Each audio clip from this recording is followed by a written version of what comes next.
So Brad is in here helping us slice potatoes for homemade potato chips. Hello. And he's using the mandolin, and he's slicing it, what thickness? 1/4? 1/8. 1/8. So as soon as we finish all of these potatoes, we'll get them in the oil, and we'll see how that goes. So Harry is placing all the potato chips that are not yet cooked so that we can blot them dry. You want them as dry as possible before you put them in the oil. So when you've done that, you just do this and just start blotting. We've got our oil here. It's almost at 350 degrees, so I think we're about ready to put our potatoes in.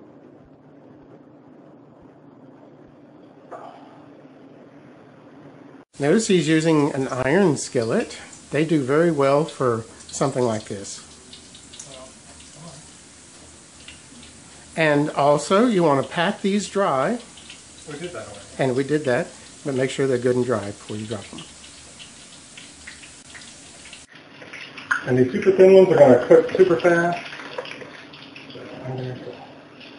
And you don't want to crowd your pan because it drops the temperature too quickly.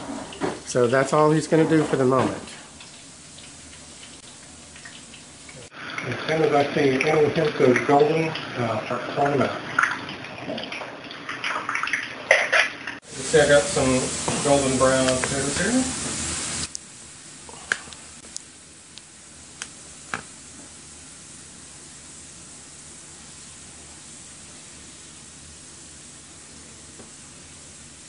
And according to Brad back there, they are delicious. Oh, wow. And that's Denise, his wife. She just wowed those. So. She just wowed, you heard in the back. An unbiased opinion.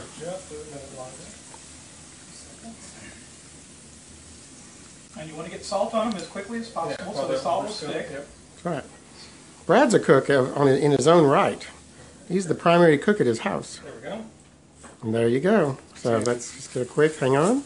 There he goes. Set up the griddle. All right, great. Oh, the potato chips. The potato chips were wonderful. We had one set that was just a little more thinner and then a set that was a little thicker.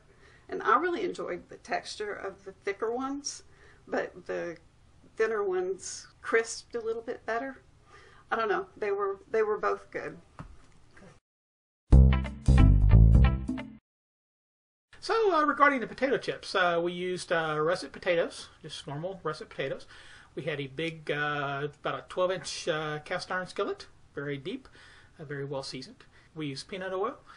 And the first try on the chips were to cut them very, very thin using the thinnest setting on the mandolin. I'll be honest, I thought it was a little ridiculous. The chips were coming out they were just ridiculously thin. And I really didn't think that was going to work.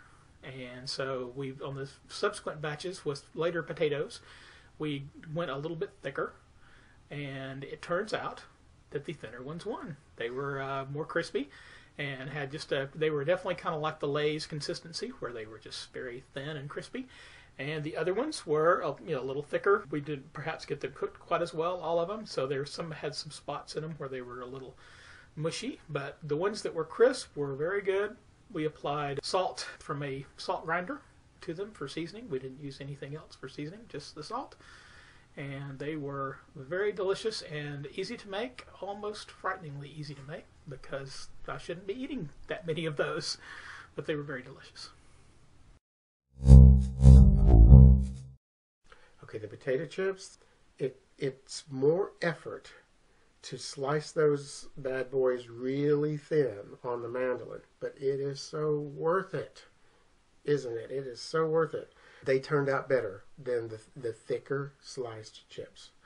And then the other thing, I think maybe a little more salt would have been good on them instead of, we used just the salt mill, the salt and pepper mill.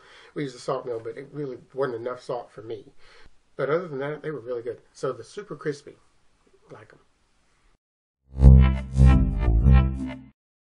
Now, the potato chips, as everybody's mentioned, the thinner chips were super crispy, but man, that was a lot of work.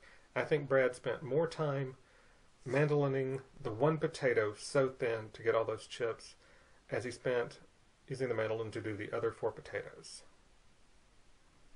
but I thought the results were really spectacular. I would probably do some other seasonings as well as just salt next time. But we had the thing that I wanted to put on them was going to be a little too spicy for Harry and Denise, so we did not use a more peppery spice for that.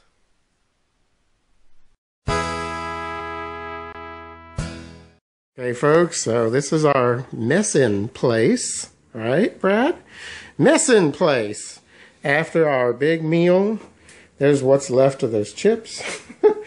Hey, it's Tommy, and thanks for watching how to make homemade potato chips with us today. If you liked what you saw, I hope you'll please hit the subscribe button down below. And I put a link to Brad's Yelp profile. He's an elite Yelper.